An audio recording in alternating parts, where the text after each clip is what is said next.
که چیرې د چا اولاد ضدي وي یا د چا اولاد نافرمانه وي د مور پلار په خوله باندې نه کوي نو دی آیات ته یو داسې وظیفه ده الله اکبر چې کله تاسې د آیات دا وظیفه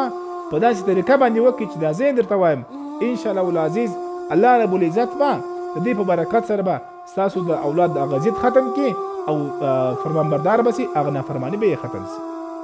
نو د آیات لیکلو څخه مخکې د آیات درشه کولو څخه مخکې تاسو سره درخواست کوم چې دغه ویډیو مخته در سره شیر کړئ دې سره ډیوټ وکړئ او دا ویډیو ریپوسټ کړئ چې نور خلکو ته هم دا ورسیږي. هغه آیات داسې دی چې ربي اصلح لي في ذريتي اني تبت اليك واني من المسلمين.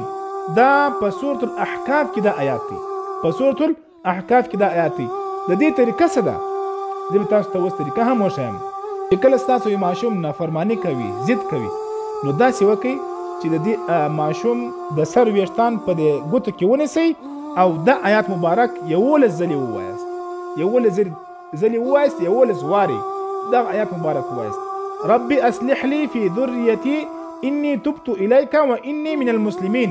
11 ځلې د آیات مبارک ووایاست ویښتان په دې لاس کې ونیسئ د دې په برکت سره به الله رب العزت دغه نافرمانه اولاد